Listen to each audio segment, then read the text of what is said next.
வணக்கம் எல்லாரும் எப்படி இருக்கிறீங்க Wilbur Sargunaraj பேசுறேன். Greetings everybody. This is Wilbur Sargunaraj. I am a cultural intelligence facilitator here on Treaty 6 territory, Turtle Island, also known as Canada. Tanse Randi Lynn Sigas Mustasini ni here Uchini Alakabush Alberta Egwa ni Wigan. Greetings everyone. My name is Randi Lynn Nanemahoo-Candline and I am a jingle dress dancer as well as a mental health and cultural presenter. So we are here to talk to you about reconciliation.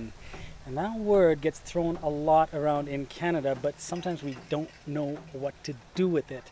Now, reconciliation, we cannot talk about reconciliation without going back and talking about the past, our shared history, painful history.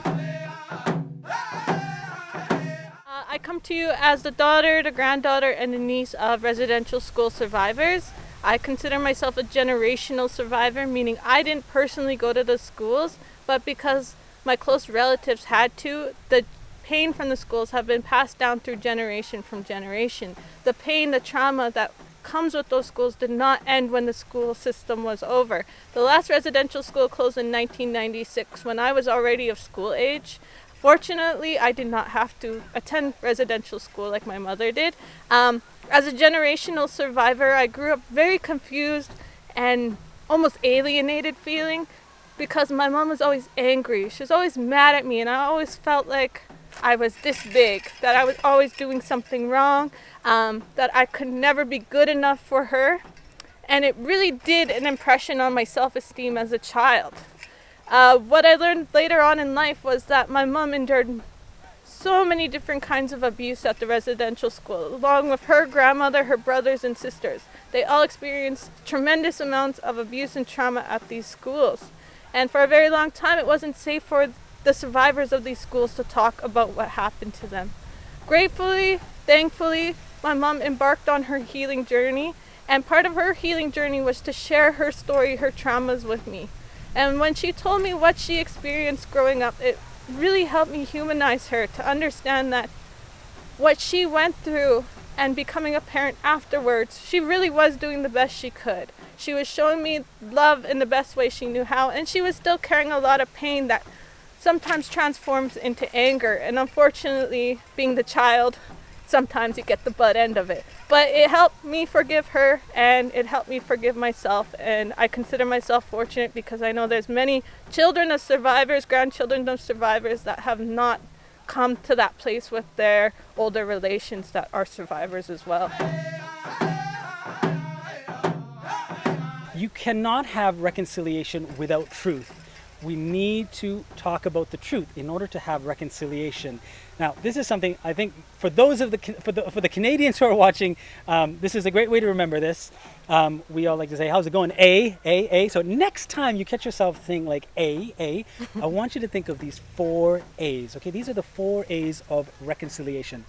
The first one is being aware of the past. Okay, what Randi Lynn just shared with us, being aware, educating yourself on residential schools, assimilation policies, all these different things, the treatment of Indigenous children, being aware of the past. So it's increasing your cultural intelligence knowledge, you're increasing your knowledge. The second A is acknowledging. Acknowledge that a wrong took place. And this takes a lot of humility. We are just wired in such a way we cannot admit wrongdoing. We don't like to. But this is a step in reconciliation, is to say, yes, there was a wrong committed. I'm surprised how many people think that, hey, let's move on. Nothing happened. Come on, can we forget about whatever happened in the past? No, we have to acknowledge that there was a wrong that took place. And the third A is making amends.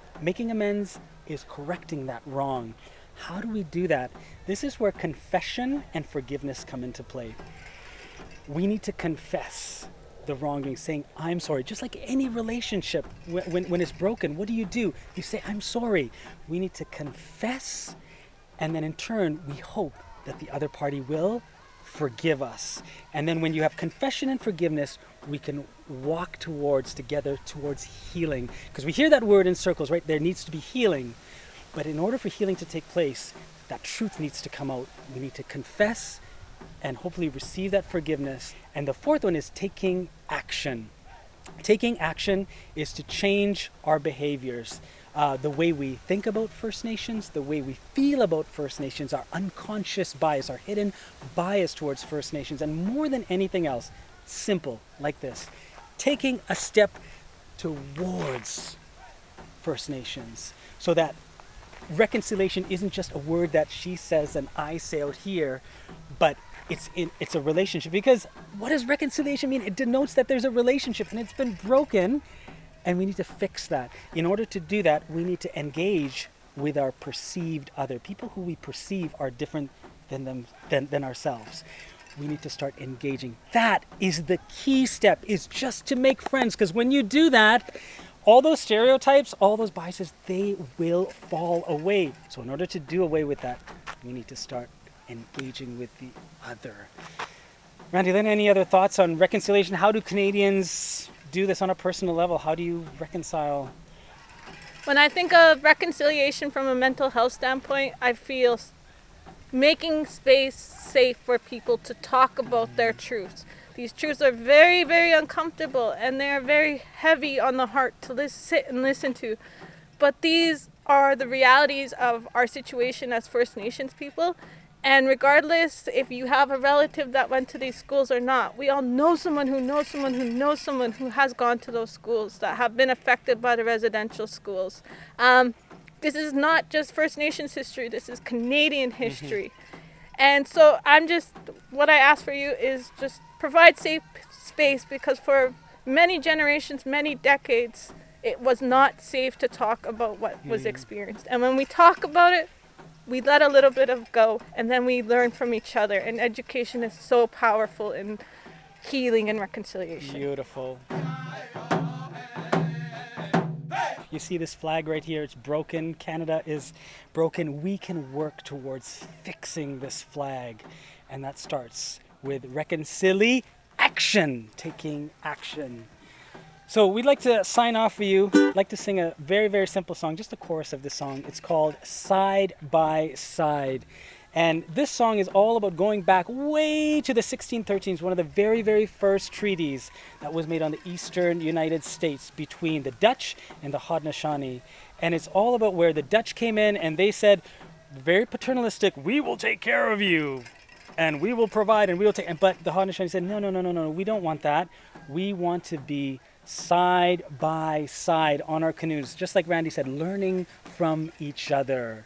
And so this is, I really hope that's kind of the treaty where we can go to, is where we're rowing side by side, living side by side, not steering each other's canoes, forcibly going in this direction, that direction, but side by side, learning from each other and loving each other.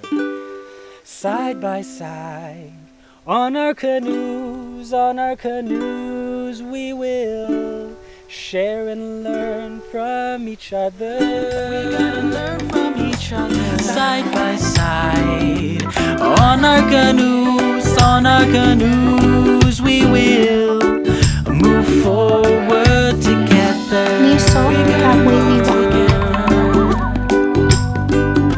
learn from each other. We're gonna learn together. We move together. We learn from each other. We move together. Ka Maui Pimotau.